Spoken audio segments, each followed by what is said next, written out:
अगले आने वाले 3 दिनों के दौरान जो है वेस्टर्न डिस्टर्बेंस के प्रभाव में और साथ साथ में जो ईस्टर्ली विंड्स है उसका आगमन भी उत्तर पश्चिम भारत के प्लेन एरियाज में हो रहा है, जिसको देखते हुए जो थंडरस्टॉर्म एक्टिविटी है वो पश्चिमी हिमालयी क्षेत्रों में साथ साथ में उसके जो प्लेन एरियाज हैं वहाँ पर जो है वो देखने को मिलेगी। लू की स्थिति या हीटवेव कंडीशन जो चल रही हैं मुख्य रूप से पंजाब, हरियाणा, उत्तर प्रदेश, मध्य प्रदेश, इन सभी में भी काफ़ी राहत मिलने जो हमें मिलेगी। 30 तारीख के बाद हालांकि फिर से ग्रेजुअल जो है राइज होगा मैक्सिमम टेम्परेचर्स में, और जो गिरावट के बाद में 3 से 5 डिग्री सेंटीग्रेड तक फिर तापमान में बढ़ोतरी एक्सपेक्टेड है।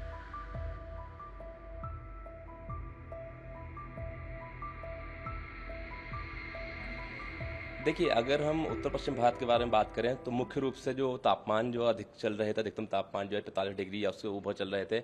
हमारा अनुमान ये है कि अगले आने वाले 3 दिनों के दौरान जो है वेस्टर्न डिस्टर्बेंस के प्रभाव में और साथ साथ में जो ईस्टर्ली विंड्स है उसका आगमन भी उत्तर पश्चिम भारत के प्लेन एरियाज में हो रहा है, जिसको देखते हुए जो थंडरस्टॉर्म एक्टिविटी है वो पश्चिमी हिमालयी क्षेत्रों में साथ साथ में उसके जो प्लेन एरियाज हैं वहाँ पर जो है वो देखने को मिलेगी 28 से 30 तारीख के बीच में, जिससे अधिकतम तापमान में 5 से 8 डिग्री सेंटीग्रेड और कहीं कहीं पर 10 डिग्री सेंटीग्रेड तक की गिरावट भी देखने को मिलेगी। इसकी वजह से जो लू की स्थिति या हीटवेव कंडीशन जो चल रही हैं मुख्य रूप से पंजाब, हरियाणा, उत्तर प्रदेश, मध्य प्रदेश, इन सभी में भी काफ़ी राहत मिलने जो हमें मिलेगी। अगर हम बात करें थंडरस्टॉर्म एक्टिविटी की तो वो भी जो है लार्ज स्केल एक्टिविटी हो सकती है, जिसको देखते हुए पंजाब, हरियाणा, उत्तर प्रदेश और आसपास के क्षेत्रों में जो हवा की गति है वो काफ़ी तेज़ रह सकती है। 60 से 70 किलोमीटर प्रति घंटे की रफ्तार से लेकर 80 किलोमीटर प्रति घंटे की रफ्तार से हवा रह सकती है। वहीं उत्तर प्रदेश में कुछ स्थानों पर 80 से 90 प्रति घंटे के रफ्तार से भी जो है हवा देखने को मिल सकती है, जो कहीं कहीं पर 100 किलोमीटर तक भी पहुंच सकती है, जिसको देखते हुए जो एडुकेट प्रिकॉशन लेने की सबको जो है वो सलाह दी गई है। इसके साथ साथ में जो ओलावृष्टि है अगर हम देखेंगे तो पश्चिम हिमालय क्षेत्र में जम्मू कश्मीर, हिमाचल प्रदेश, उत्तराखंड, पंजाब, हरियाणा और आसपास उत्तर प्रदेश क्षेत्र है, यहाँ पर ओलावृष्टि की चेतावनी भी जारी की गई है। सर, अगर अलर्ट की बात करें तो किस प्रकार का अलर्ट? देखिए, अगर हम हीटवेव पर बात करें तो जो हमारा मध्य प्रदेश और उत्तर प्रदेश का जो कुछ क्षेत्र है जहां पर आप आज भी देख सकते हैं रेड अलर्ट इशू किया गया है, यहाँ पर कुछ स्थानों पर आज भी हीटवेव कंडीशंस आ सकती हैं, क्योंकि परसिस्टेंस है, काफ़ी दिनों से हीटवेव कंडीशन चल रही हैं, तो उसकी वजह से इसका इम्पैक्ट आज भी देखने को मिल सकता है। हालांकि आज से जैसे तापमान में गिरावट देखी जाए की उम्मीद है, जिसकी वजह से इसमें भी राहत मिलेगी। वहीं विदर्भ और साथ साथ जो दक्षिण प्रायद्वीप भारत के क्षेत्र है यहाँ पर भी थंडरस्टॉर्म एक्टिविटी का जो एक्सपेक्टेशन है, पूर्वी भारत में भी थंडरस्टॉर्म एक्टिविटी बढ़ेगी, जिसकी वजह से ओवरऑल हम देखेंगे तो भारतवर्ष में कल के बाद से काफ़ी जगहों पर जो है तापमान जो है गिरावट देखने को मिलेगी और हीटवेव कंडीशन से राहत मिलेगी। सर, ये जो गिरावट का माहौल है वो कब तक रहेगा? देखिए, 30 तारीख तक हमारा अनुमान है कि अधिकतम तापमान में थंडरस्टॉर्म एक्टिविटी की वजह से गिरावट रहेगी। 30 तारीख के बाद हालांकि फिर से ग्रेजुअल जो है राइज होगा मैक्सिमम टेम्परेचर्स में, और जो गिरावट के बाद में 3 से 5 डिग्री सेंटीग्रेड तक फिर तापमान में बढ़ोतरी एक्सपेक्टेड है। कितने बजे से कितने बजे तक जो है लोगों को आप सलाह देंगे कि ना निकले बाहर, और क्या कुछ मेजर्स लेने की सलाह देंगे? देखिए, जैसे कि मैंने बताया कि आज भी हीटवेव कंडीशंस का जो है वार्निंग जारी की गई है, तो जितनी भी हमारी अभी लगातार गाइडलाइंस एडवाइस चल रही थी डिजास्टर मैनेजमेंट अथॉरिटीज़ की तरफ से, हेल्थ मिनिस्ट्री की तरफ से, उन सबको फॉलो करना चाहिए। दोपहर के समय कड़ी धूप से बचना चाहिए, लगातार पानी पीते रहना चाहिए, अपने आप को हाइड्रेटेड रखना चाहिए। मुख्य रूप से इन सभी सावधानियों का जो है ध्यान रखना चाहिए। सबसे अहम सवाल जो है वो रेड बल्ब हीट को लेकर के जो है वो काफ़ी चर्चा हो रही है। क्या है ये इस प्रकार का जो नया टेक्निक है या क्या है, किन परिस्थितियों में और किस प्रकार से ये जो है हावी होता है? देखिए, जहाँ तक वेट बल्ब तापमान की बात है तो वेट बल्ब तापमान जो है वो तापमान स्थिति होती है जो कि नेचुरल कूलिंग से जिस जगह तक तापमान जो है पहुँच सकता है, कितना गिर करके तापमान आ सकता है। इसको अगर हम ह्यूमन बॉडी के संदर्भ में समझें तो आप ऐसा समझिए कि जैसे हमें जब गर्मी लगती है तो हमें स्वेटिंग होती है, हमें पसीना निकलता है, और जब हवा चलती है तो पसीना सूखता है। तो जो इस पसीने की इवापोरेशन की वजह से जो तापमान आता है वो एक तरह से आप प्रॉक्सी समझ सकते हैं, वो एक तरह का जो वेट बल्ब टेम्परेचर का आइडिया दे रहा है। इसको एक्चुअली मेजर ऐसे ही करते हैं हम कि हमारा थर्मामीटर होता है, उसको हम एक गीले कपड़े में रखते हैं और वो हवा के माध्यम से उस कपड़े की जो नमी है वो इवापोरेट होती है और उससे थर्मामीटर का तापमान जो है वो गिरता है ना। तो जो लोएस्ट टेम्परेचर तक वो तापमान जाता है उसको वेट बल्ब टेम्परेचर बोलते हैं। सर, इस वेट बल्ब टेम्परेचर का प्रभाव कैसा होता है, मतलब आम जनजीवन पे इसका क्या असर है? देखिए, वेट बल्ब टेम्परेचर का प्रभाव वही है जैसे मैंने बताया, ह्यूमन जो बॉडी के हिसाब से, जो मानव शरीर के हिसाब से, कि जो आपका पसीना निकलता है जब वो सूखता है, ठीक है, तो आपको ठंडक फील होती है। तो वो जो ठंडक का किस लेवल तक आपको फील होगी वो वेट बल्ब टेम्परेचर बताता है। यानी कि आपको अगर पसीना निकल रहा है तो बॉडी की जो कैपेसिटी है शरीर को ठंडा रखने की पसीने के माध्यम से वो दर्शाता है। कि इससे कोई डरने की तो जरूरत नहीं है? देखिए, वेट बल्ब टेम्परेचर जैसे मैंने बताया ये मानव के हर एक इंसान पर्सन टू पर्सन वेरी करता है, तो ये डिपेंड करता है कि आप किस तरह के एटमॉस्फेरिक कंडीशंस में हैं। अगर ह्यूमिडिटी ज़्यादा है, ठीक है ना, तो जो आपकी पर्सपिरेशन की, जो पसीने को सुखाने की जो कैपेबिलिटी होती है शरीर को ठंडा रखने की, वो प्रभावित होती है।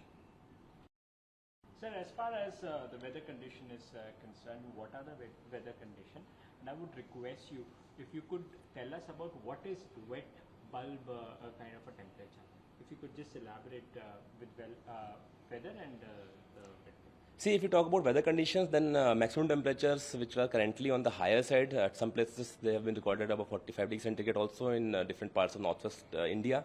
So what we are expecting is that there is a western disturbance which we are expecting to impact from today onwards over the northwest parts of the country, and large-scale thunderstorm activity also we are expecting over plains of northwest India and adjoining western Himalayan states.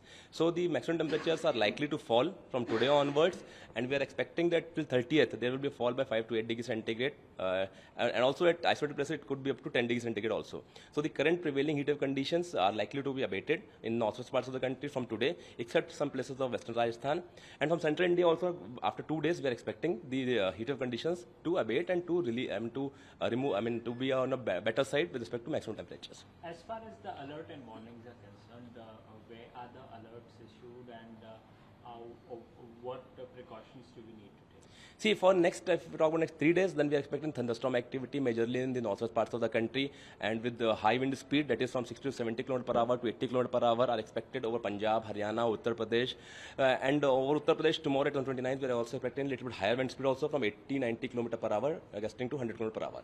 So accordingly, there could be, different kind of impacts because of this high wind speed, and also we are expecting hailstorm activity in the northwest part of the country, particularly Jammu Kashmir, Himachal Pradesh, Uttarakhand, Punjab, Haryana, and adjoining regions of Uttar Pradesh. So considering all the situations, red alert has been also been issued for Punjab, Haryana and West UP for 2 days, and all the necessary precautions with respect to high wind speed and thunderstorm activity has to be taken. Sir, there's a lot of talk about wet bulb temperature. So what is it? If you could just tell us in detail regarding the wet bulb and how dangerous or how effective it is for humankind. See, wet bulb temperature is particularly giving you an idea up to at what temperature the natural cooling, due to natural cooling, the temperature could drop. So particularly what is actually happening is that we keep a thermometer which is, wrapped by a cloth which is kept in a moist situation with the moisture in it, and when the air flows through it, then the moisture starts evaporating, and due to this evaporation, the temperature goes down. So it tells you the idea about till what lowest temperature you can attain because of this natural cooling due to evaporation. So this is actually the wet bulb temperature. Sir, as far as the impact is concerned, what kind of impacts does it have on the human body or on nature? See, as I told you, it gives you the lowest temperature up to which due to natural cooling or evaporation, the temperature could fall down. So for human body also, perspiration is the major mechanism for cooling down, that you sweat and that sweat evaporates. So it gives you an idea that till what level, the body can cool down due to this perspiration mechanism. This wet bulb is sort of an idea for this particular reason. Sir, do we need to be afraid of this wet bulb? See, wet bulb temperature depends on person to, the person to person, impact will vary, also it will vary based on the environmental conditions. If the air is dry, then, you get more cooling effect. If air is more humid, you get lesser cooling effect. So we have to take those kind of consideration, and this we already consider when we are issuing the forecast and warning. What precautions do you suggest to, for this kind of an environment? See, if we talk about heat wave conditions, we always we are advising as per the guidelines from NDMA and different disaster management authorities also that you should try to keep yourself out of the direct sunlight. You should keep yourself hydrated. Take regular water even if you are not thirsty, and take some breaks when you are working outside. If you are doing some strenuous activities, etc. प्रभातखबर.com, विश्वास वही, रफ्तार नहीं.